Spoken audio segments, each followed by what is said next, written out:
বাবাজি, এই নফস অন্তরের ভিতরে রাখা যাবে না। কোরআনের তেলাওয়াত ভালো লাগে, আবার যাত্রার মঞ্চে ওই যে নায়িকারা কি যে গান বলতেছে আর শর্ট শর্ট কাপড় পরে কি যে নাচানাচি করতেছে, এটাও আপনার কাছে মজা লাগে। হিন্দি সিরিয়ালও ভালো লাগে, ভারতের চ্যানেলগুলাও ভালো লাগে। এমন অন্তর আছে না নাই? আমার মা বোনেরা পর্দার অন্তরালে আছে না নাই? মা বোনেরা নামাজ পড়ে পড়ে না, কিন্তু ওয়াক্ত মতো পড়ে না, ওয়াক্ত চলে যাওয়ার পরে পড়ে। নামাজের 13টা ফরজের মধ্যে একটা ফরজ ওয়াক্ত মতো নামাজ আদায় করা। কোন সময়? জোরে বলেন।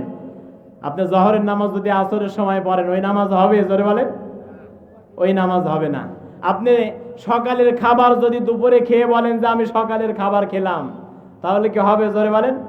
আপনি যতই সকালের খাবার দুপুরে খান, কিন্তু আপনার ঠিকই মনে হবে যে সকালে খাবার খাই নাই, দুপুরে খাবারই খেলাম, কিন্তু এই গ্যাপটা কিন্তু পূরণ হবে না। হবে কি? জোরে বলেন। আমার মা বোনেরা নামাজও পড়ে, আপনাদেরকে রাগানোর উদ্দেশ্য করে আমি বলছি না, আমিও কোনো না কোনো মায়ের সন্তান, আমিও কারো না কারো ভাই। আমার মা বোনদেরকে বলবো, আপনারা নামাজও পড়েন, রোজাও আমাদের পুরুষদের থেকে বেশি রাখেন, তারপরেও আপনারা এই হিন্দি সিরিয়ালগুলা ছাড়তে পারেন না। এমন মা বোনেরা আছে না নাই? আমার মা বোনদেরকে উদাত্ত আহ্বান করবো, এই হিন্দি সিরিয়াল দেখবেন না, এই মুভিগুলা দেখবেন না, যেগুলা সংসার ভাঙার কারণ হয়, যেগুলা দেখলে পরে সংসারের মধ্যে ঝামেলা লাগে, যেগুলা দেখলে পরে পরকিয়া করার স্বাদ বাড়ে। আছে না নাই? এগুলা কি করা যাবে? এই কাজগুলা করা যাবে না। আপনি নামাজ পড়ুন। আল্লাহ রসুল বলেছেন, নারীদের 4টা কাজে 8টা জান্নাতের দরজা ওপেন। জোরে বলি সুবহানাল্লাহ। আল্লাহর হাবিব বলেছেন, আল মারওয়াতু ইজা সাল্লাত খামসাহা ওয়া সামাত শাহরাহা ওয়া আতাত বালাহা ওয়া আহসানাত ফারজাহা ফালতাদখুল মিন আইয়ি আবওয়াবিল জান্নাতি শাআত। রাহু ইবনে মাজাহ। আল্লাহর হাবিব বলেছেন, এই পৃথিবীতে কোন মহিলা, কোন নারী যদি 5 ওয়াক্ত নামাজ পড়ে, আল মারওয়াতু ইজা সাল্লাত খামসাহা, 5 ওয়াক্ত নামাজ যদি ওয়াক্ত মতো আদায় করে, 2 নম্বরে সেই ব্যক্তি যদি রমজানের রোজা রাখে, 3 নম্বরে ওই ব্যক্তির স্বামী যদি থাকে স্বামীর খেদমত করে, 4 নম্বরে ওই মা এবং মহিলা যদি পর্দায় থাকে, আল্লাহর হাবিব গ্যারান্টি দিয়েছেন ওই মহিলার জন্য 8টা জান্নাতের দরজাই খোলা হয়ে যাবে। এজন্য আমার মা বোনদেরকে এই 4টা কাজ করার দরকার আছে না নাই? অবশ্যই করতে হবে। পর্দার অন্তরালের মা এবং বোনেরা, আপনারা ওয়াক্ত মতো, ঠিক মতো, সময় মতো, টাইম মতো 5 ওয়াক্ত নামাজ আদায় করবেন, রমজান মাসে রোজা রাখবেন। আল্লাহ পাক মা বোনদেরকে একটা অসুখ দিয়েছেন।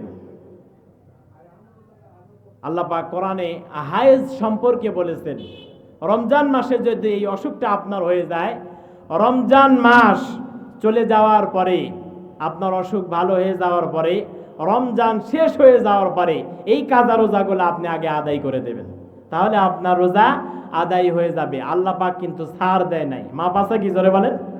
সুস্থ সবল থাকার পরেও আপনার শরীরে শক্তি আছে, আপনি এখনো লড়াচড়া করতে পারেন, ইনকাম করতে পারেন, আপনার শরীরে সামর্থ্য আছে, রোজা ছাড়া যাবে না। কিন্তু আমাদের দেশে দেখা যায় যুবক মানুষ সব কিছুই করতে পারে, শরীরে শক্তি আছে, সব কিছুই আছে, তারপরেও দিনের বেলায় খায়। আছে না নাই? ওগুলা কুত্তার গোস্ত খায়। জোরে বলেন, কি খায়? শুকুরের গোস্ত খায়। মুসলমানের দেশে রমজান মাসে দেখেন পর্দা লাগায় সাইড টলে। আছে না নাই? পর্দা তো এখন মা বোনদের নাই, পর্দা আছে দরজায় আর জানালায়। ঠিক কিনা বলেন? টেলিভিশন বাবাজিকে কত সুন্দর করে পর্দা দিয়ে ঢেকে রাখে, কিন্তু আপনি যখন বাড়ি থেকে বের হয়ে মার্কেটে যান, স্কুলে যান, দোকানে যান, বাজারে যান, তখন কি আপনার পর্দা লাগে না? তখন পর্দা করে না। পর্দা দিয়ে রেখেছে জানালায় আর দরজায়, ভিতর থেকে যেন একজন না তাকায় দেখে, যেন সুন্দর দেখা যায়, এজন্য লাগিয়েছে। আমলের নিয়তে লাগাই নাই, ধুলাবালি যেন না আসে। ঠিক কিনা বলেন? আমার মা বোনদেরকে উদাত্ত আহ্বান করেছে, ও মা, ও বোনেরা, আপনারা এই আমলগুলা করবেন, স্বামীর খেদমত করবেন। এই পৃথিবীতে যত মহিয়সী নারী আছে, খাদিজা, ফাতেমা, আয়েশা, ফেরাউনের স্ত্রী আসিয়া সহ প্রত্যেকটি নারীর সম্মান এবং মর্যাদা বাড়ার কারণ হচ্ছে তারা স্বামীর খেদমত করেছে। সুবহানাল্লাহ বলবেন না? আপনার স্বামী তো ফেরাউনের থেকেও খারাপ না। ফেরাউনের মতো কি খারাপ, জোরে বলেন? ফেরাউনের মতো মানুষ তো আর পৃথিবীতে নাই, আছে কি? হযরতে আসিয়াকে কত কষ্ট দিয়েছে, কত যন্ত্রণা দিয়েছে, তেলের মধ্যে পুড়িয়েছে, লোহার শিক গরম করে জিহ্বার উপরে দিয়েছে, হাতের উপরে দিয়েছে, পায়ের উপরে দিয়েছে। এক মুহূর্তের জন্য হযরতে আসিয়া ফেরাউনকে খোদা বলে দাবি, খোদা বলে তাকে মেনে নেয় নাই। হযরতে আসিয়া বলেছে আমার রব একজন আছে, যিনি ওই আসমানের মালিক, যিনি হচ্ছে এই জমিনের মালিক। জোরে বলে সুবহানাল্লাহ।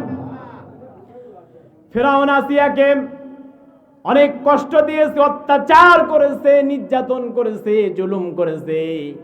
হযরতে আসিয়া বলেছে, ওগো আমার স্বামী, আপনি আমাকে